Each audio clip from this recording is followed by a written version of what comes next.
Today we are going to explore how researchers have been trying to model the understanding of a 3D space scene, with the goal of, once the model has been trained, to be able to take a walk over the scene and be able to get images of it from every possible angle. The first breakthrough worth to mention in this video is NeRF. The context was that in 2020, after having found that architectures inspired by multi-layer perceptrons are really useful to represent continuous shapes instead of discrete blocks like voxels, the researchers behind NeRF tried to use this kind of architectures to model a 3D scene. And they managed to do it by just two simple, fully connected neural networks. The first one with just 8 layers and the second one with 1 layer. The input of the first one is only the 3D coordinates positionally encoded to 60 dimensions of the point in the scene we want to render. And it directly outputs the volume density, or how much light is blocked by the point, and a feature vector.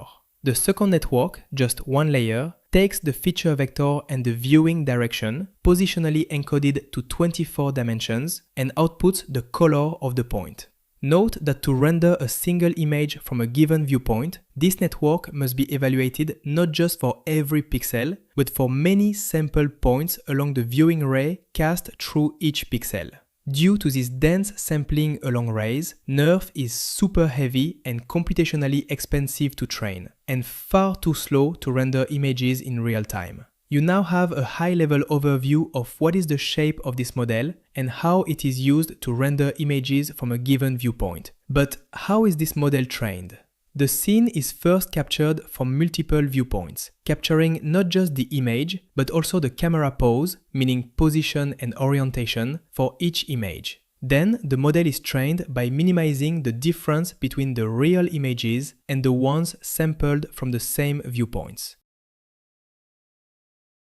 Years passed, and in 2023, researchers came with this idea of 3D Gaussian splatting, while trying to find a more efficient way to model a 3D scene. This new idea replaced the neural networks with their weights and their biases by a bunch of Gaussians. In this context, we can consider a Gaussian as a point in space with opacity, color, represented by spherical harmonics, and some shape, which is defined by its covariance matrix. Now let's see how these Gaussians are used for modeling a 3D scene. We start with a bunch of them placed around the scene, and during training, their parameters are updated to minimize the difference between the real images and the ones rendered from the same viewpoints. The training doesn't just optimize their parameters, but every some iterations, it also runs an algorithm which removes some Gaussians if their opacity is getting too low, and it also splits or clones some other if their positional gradients are getting too high. In order to optimize the training, instead of initializing some Gaussians randomly all over the scene, we use other tools based on structure from motion, or SFM, which gives us a point cloud of the scene and pass it into Gaussians. It is worth to mention also that this model implements a differentiable rasterizer, which is the one in charge not just of passing the Gaussians into 2D images from any given perspective, but also of enabling the calculation of the gradients to update the parameters of the Gaussians during training. Another important aspect is that the loss is not just the pixel colors, but also uses a metric called DSSIM, which measures the structural similarity between the real and rendered images. And regarding the data structure of a Gaussian, the covariance matrix is represented by a quaternion and a scaling vector in order to ensure the geometric properties of the Gaussians. With this architecture, we can now render images from any given perspective in real time, and even edit the scene by just editing the Gaussians.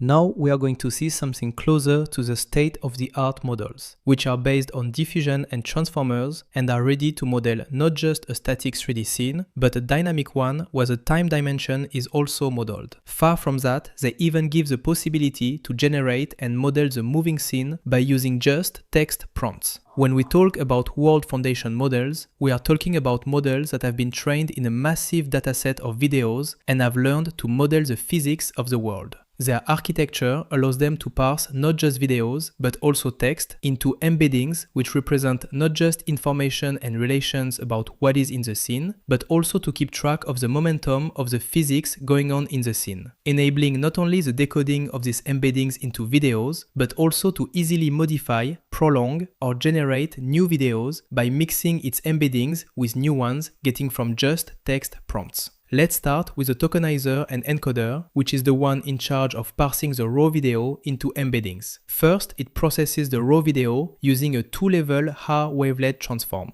This is a lossless transformation that encodes spatial features like edges alongside physical features like motion and lighting changes while reducing the resolution. Second, this processed video is fed into a 3D variational autoencoder or 3D VAE. This model further compresses the spatial and temporal dimensions, reducing the video into a rich latent representation, extracting the core visual and motion information without the heavy pixel data. Next, this latent representation is broken down into small 3D patches of width, height, and time. These patches are then fed into a diffusion transformer. But to help the model understand where each patch belongs, we don't just give them coordinates once. Inside every single transformer block, we apply positional encodings, both a 3D rotational positional encoding and a learnable absolute embedding. Instead of just adding the rotation to the tokens directly, the rope applies this rotation to the query and key vectors before the self-attention mechanism, constantly reminding the network of the exact space-time coordinates of each patch so the temporal flow isn't lost. The core of this model also uses cross-attention mechanisms to mix these video patches with text embeddings. After parsing your text prompts with a regular large language model, a linear layer acts as a translator, projecting these text embeddings into the exact same dimensional space as the video embeddings. Once translated, they act as the key and value vectors in the cross-attention, while the video embeddings act as the queries. This is how the model directly bridges the gap between the words you type